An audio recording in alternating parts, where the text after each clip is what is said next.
자, 전 시간에 이어서 또 보면 우리가 막판에 또 요 얘기를 제대로 못하고 했는데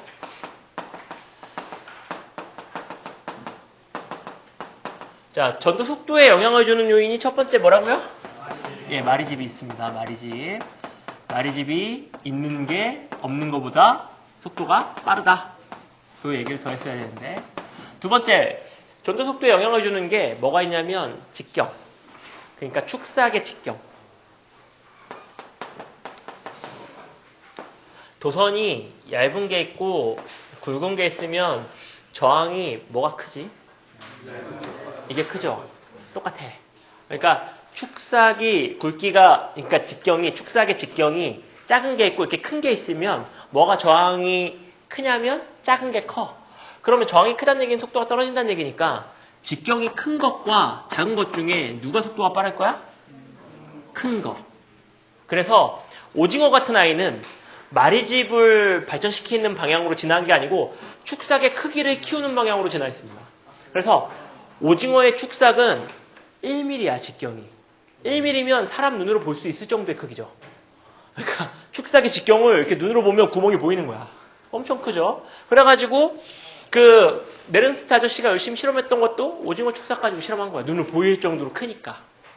얘는 굉장히 거대하게. 그래서 오징어는 마리집이 없음에도 불구하고 굉장히 빠르죠. 여러분이 물속에서 오징어를 이길 수 있냐? 당연히 안 되겠죠. 겁나 빠른 오징어. 그리고 실제로 오징어를 바다에서 보면은 여러분은 다 오징어의 먹잇감이 될 겁니다.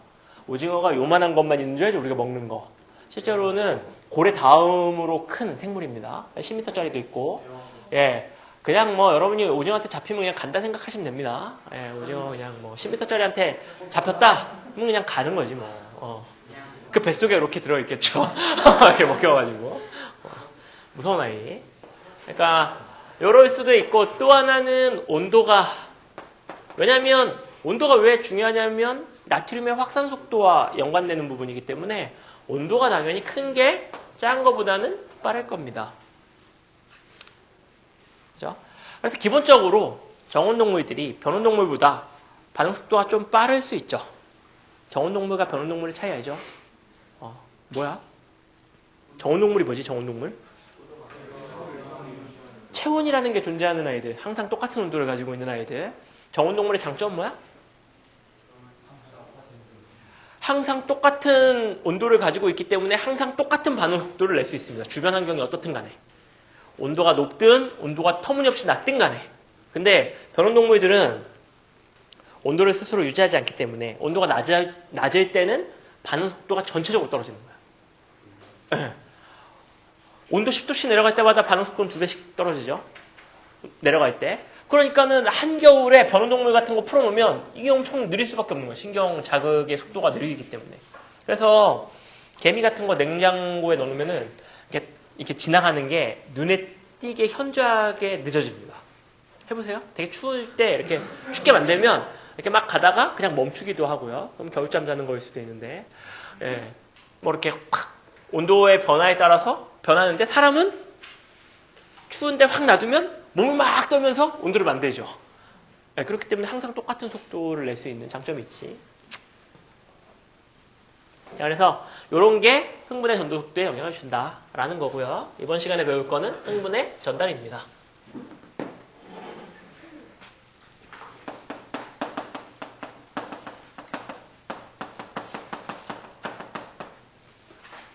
자, 하나의 뉴런이 이렇게 있고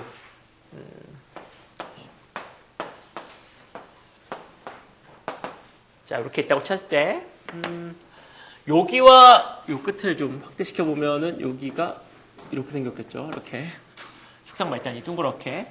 여기와 여기는 물리적으로 떨어져 있습니다. 붙어 있지 않고. 그래서 요 떨어져 있는 걸 시냅스라고 하자.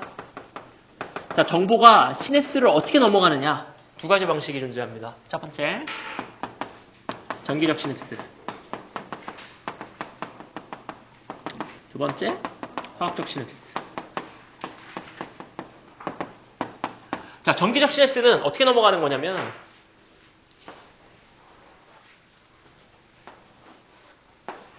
여기가 시냅스, 여기가 시냅스 전뉴런, 여기가 시냅스 후뉴런. 이렇게 되어 있는데 여기가 세포질이 이어져 있는 거야. 그냥 이렇게 세포질이 그냥 이어져 있는 겁니다. 여기가 이렇게. 그럼 뭐야? 여기서 자극이 온다는 얘기는 나트륨의 탈분극이 된다는 얘기고, 나트륨 이온이 이 통로를 따라서 옆으로 그냥 바로 이동해버리는 이와 같은 시스템. 그러면 이쪽의 탈분극이 그대로 그냥 옆으로 넘어갈 수 있는 거죠. 이해할 수 있겠어? 그냥 이쪽에 나트륨 이온이 많으니까 많은 데서 적은 대로 이 통로 따라서 그냥 이동해버리는 거야. 그러면 이쪽에 막전이가 변할 거고, 그러면 여기에 나트륨 통로가 열리면서 다시 탈분극이 시작되겠죠. 그러면 정보가 여기서 여기로 이렇게 자연스럽게 넘어갈 수 있게 되는 겁니다. 이게 어떻게 가능하냐? 보면 이게 이제 1학년 때 배웠던 건데 아마 기억이 잘 안 나겠죠? 여기 보면 우리 동물 세포에서 세포가 모이면 뭐가 돼? 세포가 모이면 조직. 조직이 모이면 기관. 기관이 모이면 기관계. 기관계가 모이면 개체. 식물은 세포가 모이면 조직. 조직이 모이면 조직계. 조직계가 모이면 기관. 기관이 모여서 개체. 이렇게 되는 거죠. 근데 세포가 모인다는 얘기는 세포 두 개를 그냥 덩그러니 갖다 놓으면 모이는 거냐? 아니지. 얘가 이렇게 붙어가지고 뭔가 기능을 해야 되는데, 그러면 그냥 세포 두 개를 가만 놔두면 지들끼리 막 붙냐? 그럴 리가 없죠. 이걸 붙여주는 걸 연접이라 부르는데, 연접. 붙여주는 방식이 세 가지가 있는 거야. 밀착 연접, 데스모좀 연접, 간극 연접. 이렇게 세 가지가 있는데, 이게 뭐냐면 설명해 볼게요. 밀착 연접이 영어로 타이트 정션입니다. 타이트하게 딱 붙여놓는다는 얘기인데, 이게 미세섬유거든요. 미세섬유로 바느질하는 겁니다. 쉽게 얘기해서. 미세섬유로 이렇게 세포 두 개가 있으면 미세섬유로 이렇게 바느질하는 거야. 완전히 짱짱하게. 마치 이게 무슨 느낌이냐면은 미싱 기계 알아? 미싱? 미싱이라고 부르는 거 다 아나? 네, 재봉틀. 재봉틀. 좋은 거 있네. 이렇게 드르륵 하면 이렇게 빠바바 이렇게 해가지고 요렇게 막 실밥 이렇게 박히면서 옷 두 장을 탁 붙일 수 있는 거. 그거랑 똑같습니다. 예. 그래가지고 밀착 연접으로 하면 이 세포 두 개의 틈새가 완전히 고정돼서 물 한 방울도 새지 않아, 밑으로. 엄청난 겁니다. 이거 보면은 여러분들 요렇게 이렇게 육모 같은 거 나 있잖아요. 뭐 흡수할 때. 여기 소화효소들 잔뜩 들어있고, 그죠? 음식물하고. 근데 여기 보면은, 여기 이렇게 세포들이 이렇게 붙어 있을 거 아니야. 그지? 이렇게. 근데 이 소화액이라고 하는 게 탄수화물, 단백질, 지방 녹이는 거죠? 우리 몸도 탄수화물, 지방, 단백질로 되어 있는데. 그래서 이 소화효소가 누수가 돼서 얘가 이 틈으로 빠져나와서 이 안으로 들어오면 혈관이고 뭐고 다 녹아버리는 거야. 근데 왜 안 녹아? 한 방울도 못 들어오게 여기가 타이트 정션으로 완벽하게 메꿔져 있습니다. 그래서 이쪽에 있는 소화액이 여기를 뚫고 안으로 못 들어오게 만드는 거야. 그 다음에 데스모좀 연결은 뭐냐면 이런 거죠. 데스모좀 연결. 여기 종이 두 장이 있어. 자, 이게 이렇게 두 개가 있는데 이거 연결하고 싶어. 잡아. 두 장 연결하고 싶어. 여러분한테 이제 바늘을 주면은 이렇게 바늘로 이렇게 껴. 실바늘로 이렇게 껴. 근데 얘가 힘 딱 주면 그냥 뜯어져 버리죠. 힘이 없어서 지지하는 게. 그래서 여기다 뭐를 하냐면 여기에다가 가죽판을 덧대. 그리고 가죽판 채로 바느질을 하면 당기면 가죽판이 지지해 주니까 잘 안 뜯어지잖아. 이해돼? 돼? 안 돼? 빨리. 돼? 안 돼? 몰라? 뭔 소리인지. 야, 해봐. 테이프 하나 줘봐. 테이프. 스카치 테이프 아무거나 하나 줘봐, 빨리. 데스모좀 연결. 자, 실 있나, 실? 실 없어? 자, 상상. 자. 이거 색깔이 이래갖고 잘 안 보이겠다.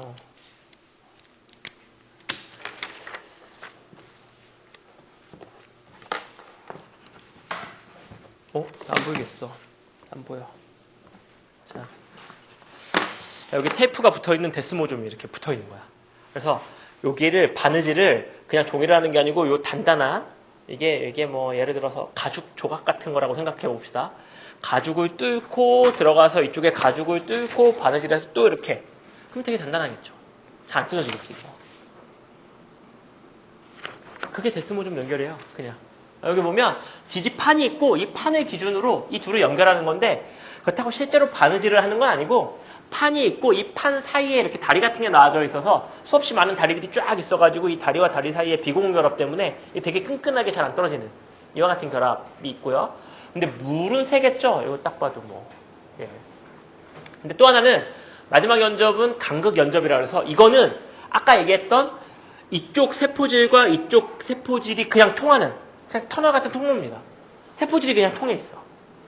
그래서 여기서 세포질이 통하기 때문에 나트륨 이온이 그냥 옆으로 흘러서 이쪽 시냅스 전 뉴런의 탈분극이 시냅스 후 뉴런한테 그냥 넘어가는 이와 같은 방식이 정기적 시냅스인데 이 정기적 시냅스가 갖는 장점이 뭘까요? 장점. 이렇게 바로 넘어가면 뭐가 좋아?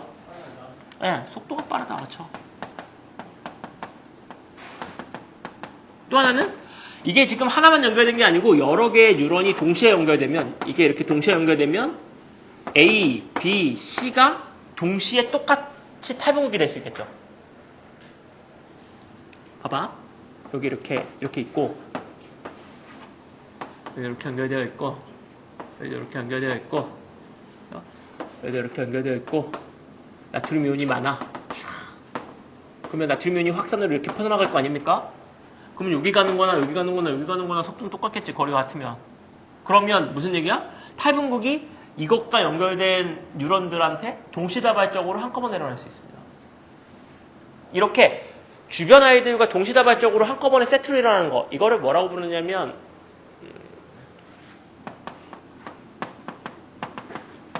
싱크로나이즈드 동조화라고 부릅니다. 동조화. 그래서 똑같은 일이 동시다발적으로 쫙 퍼질 수 있어요. 이게 어디서 많이 쓰이냐면 이게 포유동물 같은 데서는 정기적 시냅스가 많이 안 쓰이는데 가장 대표적으로 우리 몸에서 쓰이는 게 요거 심장 뛸 때 우리 심장이 하는 일이 뭐지? 혈액을 이렇게 짜주는 거잖아요. 짜주는 거 이렇게 움직이잖아요. 이렇게.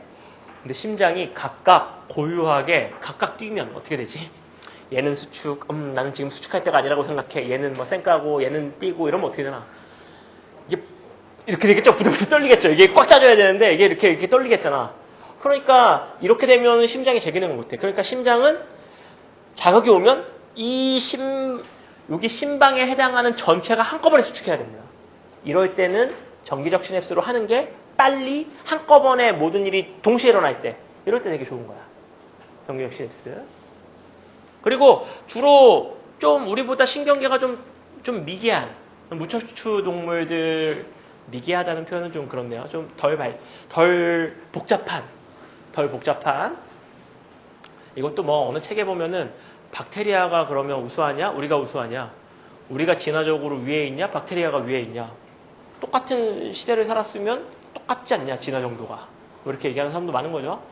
누가 더 우수하냐? 미개하냐는 뭐 그걸 나누는 것 자체가 미개하다. 뭐 이런 얘기도 있는데 일단 지금 현 시점에서 우리랑 같이 살고 있는 애들은 진화적으로 다 잘 발달되어 있는 거지. 하지만 복잡함이 좀 적은 그런 아이들 같은 경우는 이런 정기적 시냅스를 사용하는 경우들이 많습니다. 주로 도망가거나 뭐 공격하거나 이럴 때. 단점은 뭐야? 단점은 정기적 시냅스의 단점은 자극에 대한 반응이 항상 동일합니다. 왜냐면 여기서 얘가 만약에 탈분극이 일어나면 이 주변은 만약에 뭐 예를 들어서 반응하고 싶지 않아. 그러면 안 할 수 있어야 되는데 그럴 수가 없죠. 그냥 여기 반응하면 동시에 다 한꺼번에 반응하는 거야. 그러니까는 반응의 종류가 다양하지 않은 거죠. 예를 들어서 사람의 모든 감각이 다 정기적 시냅스로 이루어져 있다라고 하면 이런 거야.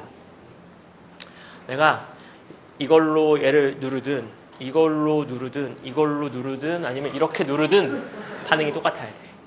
반응이 똑같아요. 왜냐하면 똑같은 자극이 똑같은 어떤 나에게 뭔가가 다가오는 자극이 느껴지면 같은 반응을 해줘야 되는데. 근데 이제 우리는 다르다는 얘기는 뭐야? 우리는 판단을 한다는 거고, 판단을 한다는 거는 좀 다른 기작이 필요합니다. 여튼 정기적 시냅스 기억하시고요. 근데 우리는 이거보다는 화학적 시냅스를 훨씬 더 많이 이용하고 있습니다. 화학적 시냅스가 뭐냐?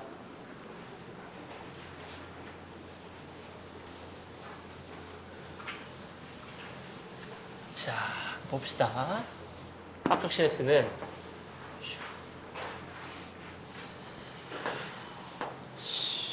자, 이렇게 있고요. 여기가 시냅스고, 자, 이렇게 자극이 옵니다. 자극이 오면, 자극이 온다는 거는 막전이의 변화가 온다는 얘기고, 그 얘기는 좀 더 직접적으로 얘기하면 나트륨 이온이 온다는 얘기죠. 나트륨 이온이 막 오면서 플러스로 탈분극이 되면, 전달이 되면, 여기가 이제 탈분극이 일어나면 뭐가 열리냐면,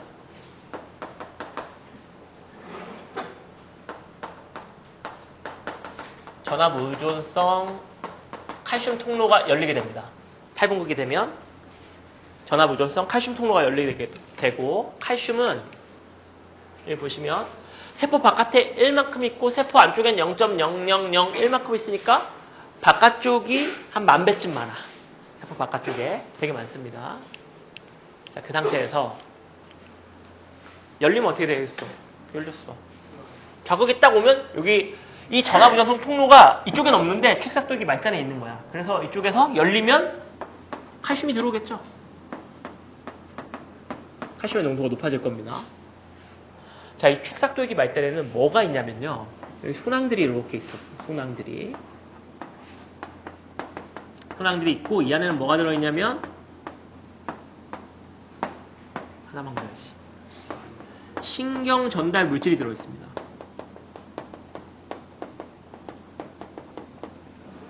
말 그대로야. 봐봐. 우리가 이 틈을 넘어서 정보를 이렇게 전달해 주려면 무선 통신이 아니라 누가 가야 되잖아? 그지? 누가 가야 되니까 그 누가 누구냐면 물질이야. 근데 이 물질이 하는 일이 뭐야? 신경을 전달해 주는 거야. 그러니까 이 물질의 이름이 신경 전달 물질인 거죠. 그게 이제 소낭 안에 딱 들어있어. 그래서 보통 때는 아무 짓도 안 하고 그냥 딱 들어있어요. 근데 자극이 와서 전압 의존성 칼슘 통로가 열리고 칼슘의 농도가 높아지면 이제 무슨 일이 일어나냐면 이 소낭이 이 막과 융합하는 일이 생깁니다. 소낭이 막과 융합해. 그럼 어떻게 되지? 그러면 이 안에 있는 신경 전달 물질이 바깥으로 버려지게 되죠. 이 반응을 뭐라 불러? 세포의 배출. 다른 말로 외포작용이 일어납니다. 즉 칼슘이 높아지면 외포작용이 일어나면서 이 안쪽에 있는 신경 전달 물질이 시냅스 틈으로 대고 나오는 거야. 이렇게. 여기까지 이해할 수 있겠어? 자극이요? 네? 예, 칼슘이 들어와서 칼슘의 농도가 높아지면 이렇게 되는 거죠. 이렇게 되겠죠. 자, 그러면 이 물질이, 즉 신경 전달 물질이 이 다음 시냅스 후 뉴런한테 영향을 주고 싶어. 그러면 어떻게 영향을 줄 수 있냐면 누군가가 이걸 인지해야지. 뭐 물질이 왔으면 이 물질을 인지해야 반응을 할 거 아닙니까? 그러면 그렇지. 반응하려면 이 물질에 대한 수용체를 가지고 있어야 됩니다. 시냅스 후 뉴런은 수용체를 가지고 있습니다. 이런 수용체.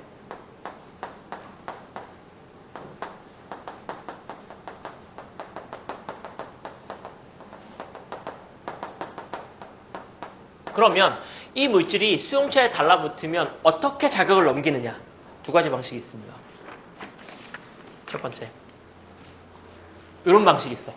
여기 신호물질이 원래 뭔가를 막고 있던 이 채널에 직접 달라붙는 거야. 신호물질이 채널에 달라붙어서 채널의 3차원 구조를 바꾸면 채널의 문이 열리게 되는 거죠. 그러면 바깥에 있는 이온들이 이 채널을 통과해서 투과해서 안으로 들어옵니다. 뭐가 들어올 수 있느냐? 뭐 이런 것들이 들어올 수 있죠. 뭐 나트륨 이온들, 나트륨 채널들 같은 경우가, 그러니까 이게 이제 전압 의존적이 아니고 어떤 화학 물질이 달라붙어가지고 형태가 바뀌는. 리간드가 뭐지? 리간드가 뭐야? 자, 신경 전달 물질. 이게 신경 전달 물질하고 결합할 수 있는 리셉터. 그러면 이 물질을 다른 말로 뭐라고 그래요? 리셉터하고 결합하는 이 물질? 하나 리간드가 되는 거지. 자, 나랑 강희가 이렇게 둘이 붙었어. 우리 둘이 이렇게 결합할 수 있어. 그러면 이게 리간드하고 리셉터는 이게 왔다 갔다 할 수 있는데, 얘가 리간드면 내가 리셉터가 되는 거고, 내가 리간드면 얘가 리셉터가 되는 거죠. 하여튼 수용체와 결합하는 물질을 리간드라 부르는 거야. 그래서 이 신경전달 물질이 달라붙어야 오픈되는 나트륨 채널을 이런 식으로 표현합니다. 그럼 열리면 만약에 이게 이 신경전달 물질이 달라붙어서 나트륨 채널이 열리면 나트륨이 들어오면서 탈분극이 일어나는 거죠.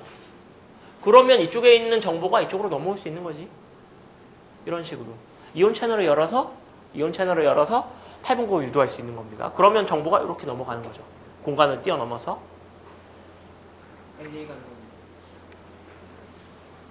일단 이건 얘니까 일단 설명할게요. 일단 설명하고.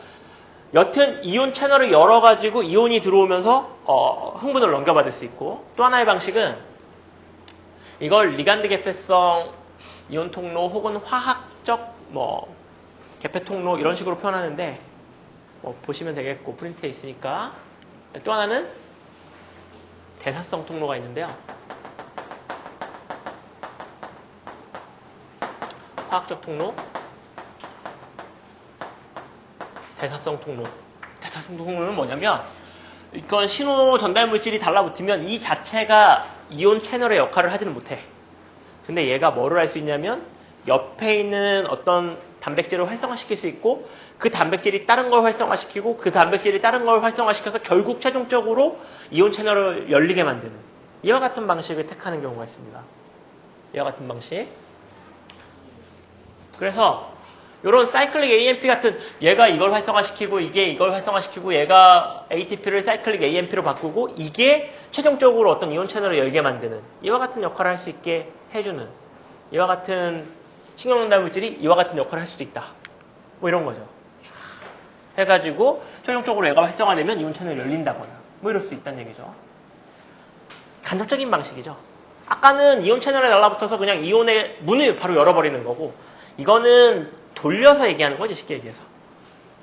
내가 그냥 얘한테 바로 문 열어! 이렇게 할 수도 있고, 아니면 우진이한테 얘기하면 우진이가 그 뒤에 백진이 그래서 열어! 이렇게 얘기할 수도 있는 거죠.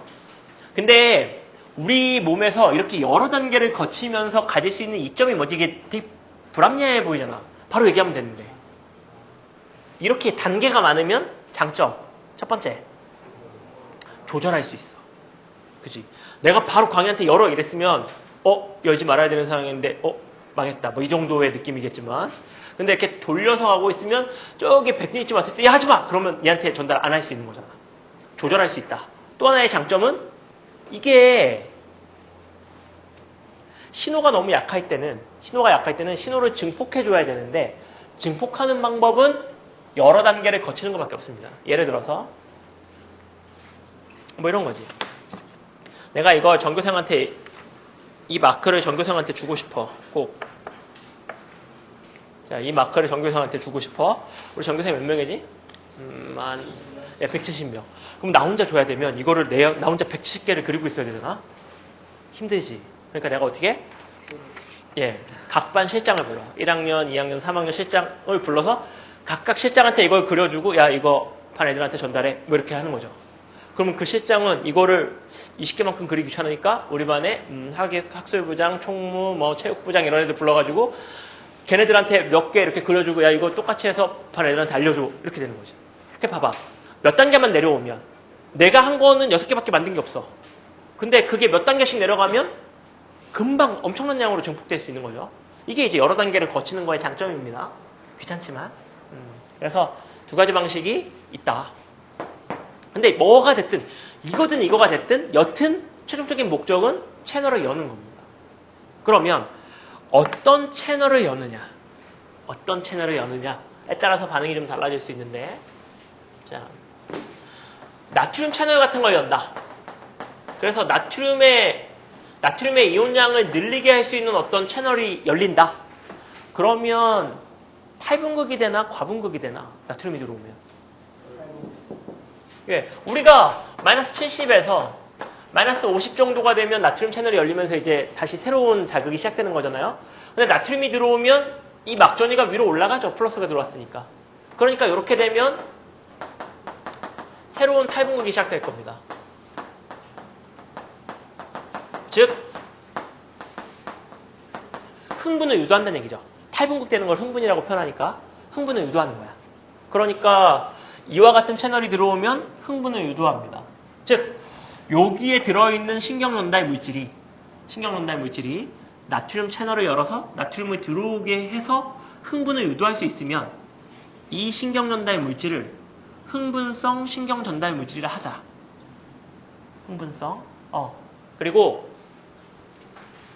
이렇게 어떤 화학물질이 결합을 해서 이 뒤에 시냅스 후 뉴런의 전이를 흥분성 전이로 바꿀 수 있을 때 이걸 뭐라고 표현하냐면 EPSP라고 표현합니다. EPSP. 예.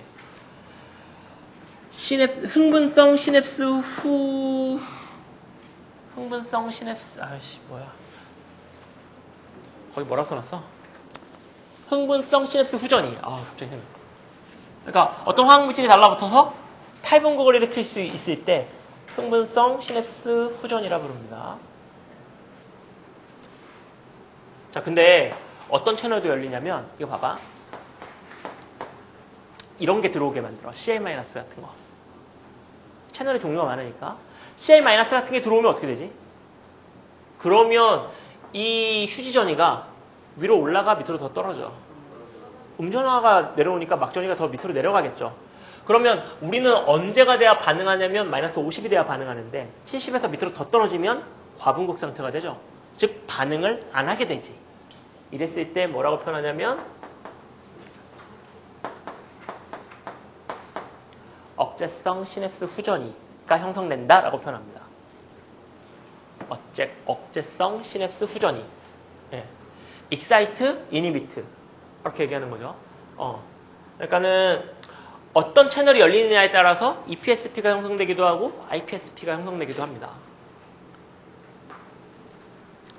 종합해서 한번 볼게요. 자, 신경전달 물질이 달라붙으면 어떤 경우가 있냐면 첫 번째 리간드 개폐성 통로에 달라붙어가지고 채널을 바로 여는 경우가 있고 대사성 통로를 통해서 여러 단계를 거쳐갖고 채널을 여는 경우가 있습니다. 그죠? 크게 두 종류가 있었어. 그렇지? 신경전달 물질이 어떻게 반응하느냐는 두 종류가 있었습니다. 그래서 이 두 종류를 책에서 어떻게 나누냐면 빠른 반응, 느린 반응 이렇게 표현하기도 합니다. 그럼 뭐가 빠르겠습니까? 채널 바로 여는 게 제일 빠르지. 그래서 rapid라는 용어를 쓰는 거고 slow라는 용어를 쓰는 거야. 근데 이것도 빠르죠, 실제로. 실제 초로 얘기하면 이것도 빠르지. 야, 이렇게 전달한다고 한 대 때렸는데 30분 뒤에 막 이렇게는 안 하잖아. 잠깐만. 근데 여기서 빠르다 느리다는 거는 생물에서 빠르다 느리다는 거는 항상 여러분이 뭘 염두에 둬야 되냐면 상대 비교니까 뭐보다 빠르지, 뭐보다 느리지 이게 머릿속에 먼저 떠올라야 돼. 근데 얘는 뭐보다 느리다는 거냐면 이거보다 느리겠죠. 그러니까 이거보다 느리다는 거고. 그죠? 이렇게 됐을 때 얘가 어떤 이온을 갖고 들어오느냐에 따라서 EPSP가 형성될 수도 있고 시냅스 다음 뉴런이 흥분성 전이가 형성될 수도 있고 억제성 전이가 형성될 수도 있습니다. 근데 여기 잘 봐. 나트륨을 많이 갖고 들어오게 채널이 열려서 나트륨이 많이 갖고 들어오면 그럼 어떻게 되는 거야? 휴지 막전이가 올라가니까 탈분극 형태가 되는 거죠. 그러니까 원래 이만큼의 자극을 줘야 되는데 이 자체가 올라가면 더 조금 줘도 되니까 흥분성 상태가 되는 거지. 그러니까 탈분극이 좀 쉽게 일어날 수 있는 거고 EPSP가 형성되는 거고요. 그 다음에 칼륨을 더 잘 빠져나가게 하면 어떻게 되지? 칼륨을 더 잘 빠져나가게 칼륨의 투과성을 높여. 채널을 열어가지고 칼륨의 투과성이 높아져. 그럼 어떻게 돼? 그러면 칼륨의 평형전이에 가까워지는 거죠. 칼륨의 평형전이가 얼마야? 마이너스 90. 그러니까 70 밑으로 떨어질 수 있는 겁니다. 그럼 과분극이 일어나는 거니까 IPSP가 형성되는 거죠. 혹은 칼륨이 더 많이 들어오게 만들어. 아니, 염소이온이. 음전화를 띈 염소이온이. 그럼 마이너스를 띈 게 많이 들어왔으니까 70보다 밑으로 내려가겠죠. 그럼 IPSP가 형성되는 거고. 칼륨을 빠져나가지 못하게 만들어. 어떤 신경전달 물질이. 그럼 어떻게 되지? 칼륨 못 나가. 칼륨 못 나가면 여기 있는 거잖아. 그치? 그러면 여기 있고 여기 있으면 원래 칼륨이 나가야 되는데 못 나가게 막았어. 그럼 플러스가 이 안에 남아있는 거잖아요. 그러면 탈분극을 유도할 수 있겠죠. 자, 그래서 빠른 거, 느린 거, EPSP, IPSP 이런 식으로 형성이 되는구나. 즉 여기서 자극이 왔을 때 이 안에 들어있는 신경전달 물질의 종류가 뭐냐. 이거와 그 다음에 이것을 받아들이는 수용체가 어떤 이온 채널을 여느냐. 이게 이 뒤를 탈분극을 시킬 건지 과분극을 시킬 건지를 결정합니다. 전기적 시냅스는 이쪽이 흥분이면 무조건 흥분이지만 화학적 시냅스는 이쪽이 흥분이어도 이쪽을 억제시킬 수 있다는 얘기죠. 즉 판단이 가능하다는 얘기죠. 그때그때 상황에 따라서 다른 결과를 낼 수 있다는 얘기지. 이게 화학적 시냅스가 전기적 시냅스가 훨씬 더 빠르겠죠. 나트륨이 바로 넘어가니까. 근데 이거는 분비를 해서 걔가 여기 달라붙어가지고 이온 채널을 열어야 되니까 시간이 훨씬 더 오래 걸릴 겁니다. 그럼에도 불구하고 이걸 많이 쓰는 이유는 판단이 가능하다는 얘기입니다. 그때그때. 어떻게 판단이 가능하지? 설명을 드릴게요.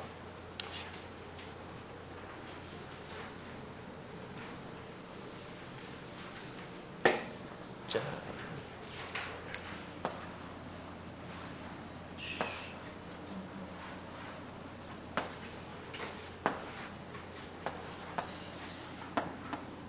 자, 이렇게 그리겠습니다. 이렇게.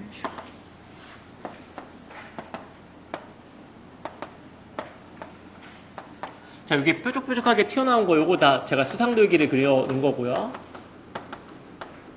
여기는 당연히 축삭돌기 말단이겠죠. 그 다음에 요거 신경세포체니까, 여기 보시면, 뉴런이 어떻게 연결되냐면, 축삭돌기가 수상돌기나 신경세포체하고 연결되어 있습니다. 이렇게. 그리고, 여기 보면, 하나의 뉴런에 흥분성 시냅스와 억제성 시냅스가 같이 연결되어 있어요.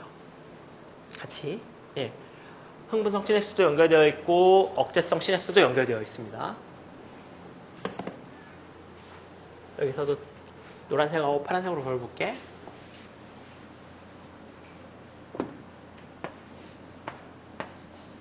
자, 흥분성인 애들.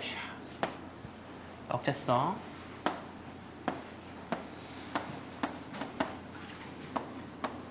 자, 이렇게 있습니다. 자, 그 다음에 활동전이는 어디서 만든다고요? 활동전이 어디서 만들어? 활동전이는 어디서? 여기가 어디야? 축삭 둔덕에서 만들고, 왜 여기서 활동전이가 만들어지냐면 여기는 나트륨, 전압의존성 나트륨 채널들이 굉장히 고밀도로 모여있다. 그래서 하나만 열려도 이 주변에 있는 것들을 열 수 있고, 그러면 더 많이 들어오고, 그러면 더 많은 통로가 열리고, 즉 양성 피드백이 일어나기 때문에 순간적으로 엄청난 양의 나트륨ion이 쏟아져 들어오고, 이것이 옆으로 활동전이를 만들기에 충분하기 때문에 여기서부터 활동전이가 시작됩니다. 즉 여기 전에는 이런 데는 나트륨 채널의 밀도가 이렇게 많지 않다는 얘기죠.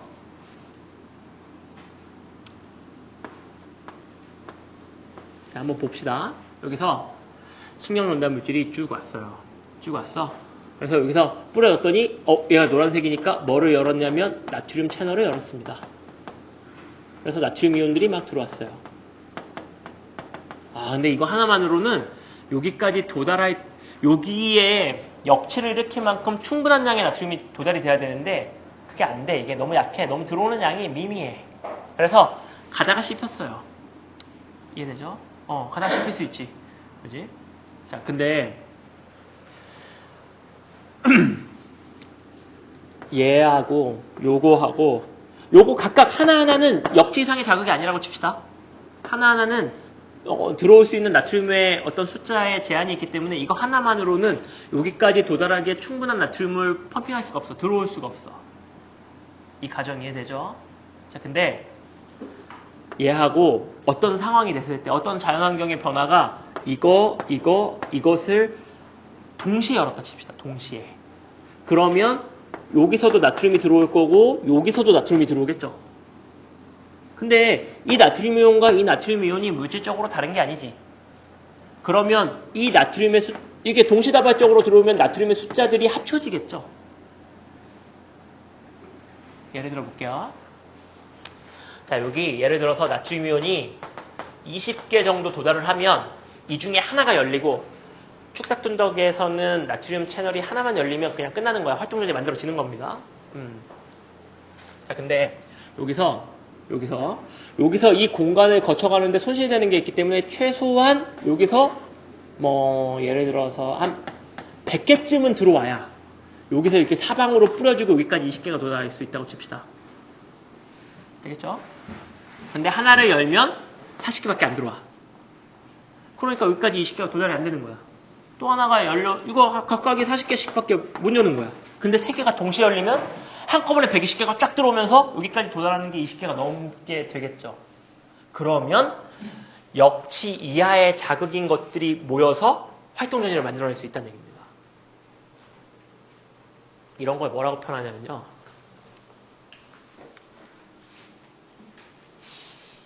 공간합이라고 부릅니다. 공간합. 동일한 시간에 여러 장소에서 역치 미만의 자극들이 쏟아져 들어오면 이 나트륨 이온들이 합쳐지면서 탈분곡을 일으킬 수 있다. 뭐 아무것도 아닌데 뭐 그냥 되게 있어 보이는 용어로 바꾸고 있습니다. 또 하나. 자, 요거 하나는 역치를 못 일으킨다 그랬어.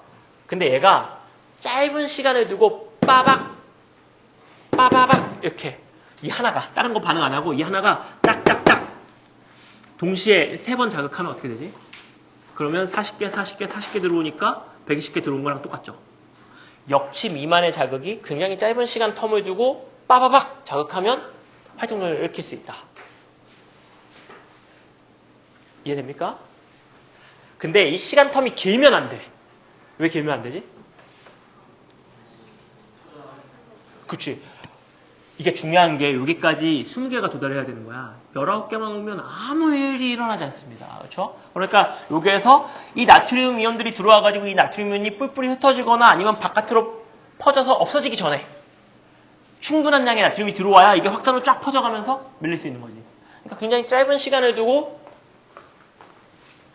이 E1과 E2는 역치 이상의 자극이 아닌데 짧은 시간을 두고 탕탕 자극을 주면 이게 합쳐지면서 역치를 넘어설 수 있다는 얘기죠. 그러면 활동전이를 일으킬 수 있다는 얘기입니다. 이걸 뭐라고 부르냐면 시간합이라고 부릅니다. 시간합. 공간합, 시간합에 의해서 역치 이하의 전이들도 합쳐지면서 활동전이를 만들어낼 수 있다. 되겠죠? 그 다음에 실물 설명했습니까 내가? 실물 자 설명할게요. 잘 봐. 자 여기서부터 활동전이가 만들어집니다. 활동전이는 역치 이상이면 그 크기가 똑같죠. 그러니까 활동전이는 역치를 넘어서면 무조건 여기까지 이렇게 올라가는 거고 역치를 넘지 않으면 아무 반응을 하지 않습니다. 그렇죠? 그지? 그래서 영어로 쓰면 이 반응을 영어로 쓰면 이거잖아. 100% 반응할 거야. 이게 활동전이가 여기 중간에서 여기 예를 들어서 플러스 30까지 올라가야 되는데 이게 뭐 이렇게 0까지만 올라가고 이런 반응도 없습니다. 왜냐면 여기에 엄청나게 고밀도로 된 나트륨 채널들이 모여있기 때문에 엄청난 양의 나트륨이 쏟아져 들어와서 항상 똑같은 크기의 반응을 만들어주거든요. 그러니까 중간만 되는 것도 없어. 활동전이는 되면 끝까지 쫙 올라가는 거고 안 되면 마는 겁니다. 그래서 이런 현상을 영어로 표현하면 all one on이라고 부릅니다. 100 아니면 빵. 이걸 한국말로 뭐라 부르냐면 실, 무, 있거나 없거나. 그래서 실무의 법칙에 따른다. 이래 표현하죠. 실무의 법칙에 따른다. 다른 말로는 실무율에 따른다. 근데 우리는 이런 걸 이해하기가 좀 어렵습니다. 이게 무슨 얘기냐면 자극이 약하든 강하든 역치 이상이면 반응이 똑같다 이 말이죠. 근데 우리의 뉴런들이 실무율을 따르는데 우리는 실무율을 따르지 않지. 그잖아? 내가 지금 겁먹고 있는 것 같은데 내가 지금 이렇게 건드리는 거랑 이렇게 치는 거랑은 다르죠. 근데 이 고통을 느끼는 이 신경이죠. 고통을 느끼는 부분이. 이게 다 신경으로 연결되어 있어서 신경 하나하나는 실무율을 따르는데 이걸 모아놓으면 실무를 안 따라. 이거 어떻게 설명하냐면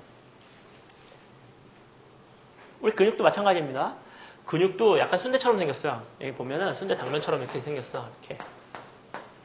이게 근육이면 요거 한 가닥을 쭉 뽑으면 당면처럼 쭉 뽑혀 나와. 뽑아가지고 전기로 막 지져. 그럼 100V로 지지든 1000만V로 지지든 타지만 않으면 반응의 크기가 똑같아요. 근육도 신경도. 그렇다고 내 살을 100V로 지지나 5V로 지지나 1000만V로 지지나 다르잖아. 그죠? 이게 왜 다르냐?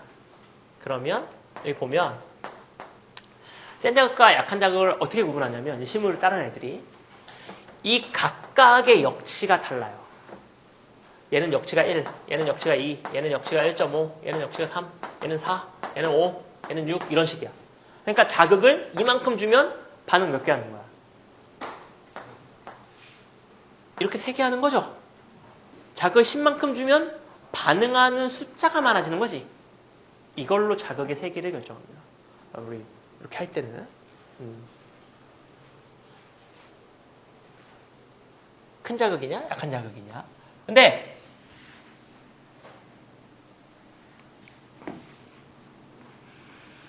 실물 이해하기 어렵지만 예를 해봅시다.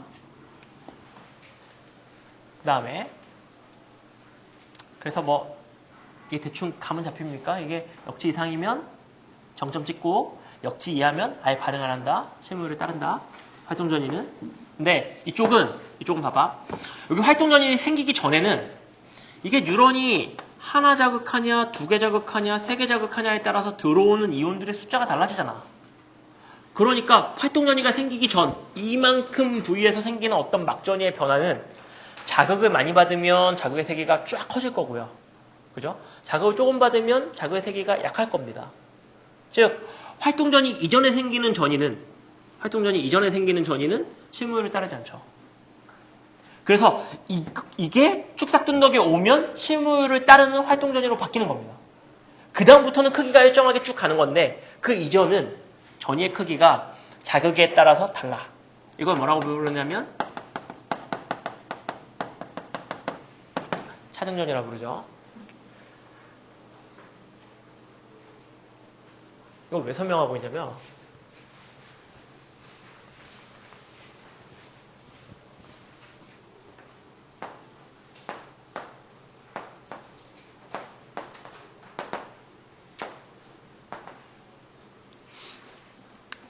하나의 뉴런에 연결된 게 여러 개인 거야. 이렇게.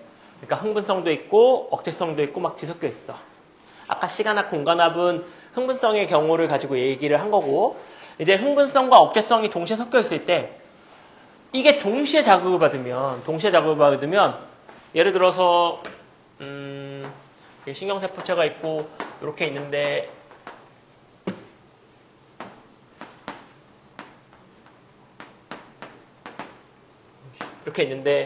여기서 얘네가 동시에 자극을 다 줬어. 그러면 얘네가 나트륨이 막 들어오고 여기선 염소이온이 막 들어오면 나트륨과 염소이온 때문에 생기는 막전이의 변화가 합쳐지죠. 그지? 그래서 이 합쳐진 값이 역치값을 넘으면 탈분극이 일어날 거고 역치값을 넘지 않으면 아무 일도 일어나지 않겠죠. 이게 사방에서 들어온 정보를 섞어주는 과정입니다. 그래서 EPSP와 IPSP가 같이 들어왔을 때는 상쇄가 돼버리죠. 그냥 막전이의 변화가 없어져 버리죠. 플러스 들어오고 마이너스 들어오면 쌤쌤 돼서 그냥 원래 상태가 되는 거고. 그러니까 막 외부의 자극이 플러스를 유도하느냐 마이너스를 유도하느냐에 따라서 탈분극을 만들 거냐 만들지 않을 거냐를 판단한다는 얘기입니다. 그래서 이게 사방에서 들어오는 자극을 가지고 열심히 우리 뉴런들 각각이 이온의 수를 가지고 들어오는 이온의 수를 가지고 조절을 해서 탈분극을 해서 신호를 뇌로 보낼 거냐 말 거냐를 판단한다는 얘기입니다. 이게 이제 정보의 통합이 일어나는 과정이죠. 우리 뇌는 이런 일이 다반사로 일어납니다. 왜냐하면 눈, 코, 귀, 피부에서 5만 가지 정보가 다 뇌로 쏠리거든요. 그러면 뇌에 있는 어떤 여러 가지 시냅스들은 흥분성 뉴런도 막 와가지고 막 나트륨 펌프 막 넣어놓고 그 다음에 억제성 뉴런들도 막 와가지고 염소 이온들 막 집어넣어놓겠죠. 그러면 이 정보를 그 다음 뉴런으로 넘길 거냐 말 거냐는 여기서 결정을 하는 거야. 여기서 막 뒤섞여 있면 이게 축삭둔덕까지 왔을 때 역치 이상이냐 아니냐를 가지고 판단을 해서 이 뒤로 넘길 거냐 아니면 지금 들어온 자극을 씹을 거냐를 판단하겠죠. 그죠? 그리고 우리의 뇌는 이게 지금 다 뭐하고 연관되는 거냐면 여러분의 학습 전략하고도 다 연관되는 거야 이게. 이게 보면 뉴런 하나가 수상돌기가 한 1000개쯤 돼서 1000개 정도에서 자극을 받고 뿌리는 것도 1000개쯤 뿌립니다. 이게 막 축삭돌기가 1000개쯤 있어. 그래갖고 연결된 게 엄청나게 많아. 그러면 막 이렇게 있단 말이야. 막 이렇게 있을 때 우리의 뇌는 특정한 통로로 자극을 계속 자, 여기까지 할게요.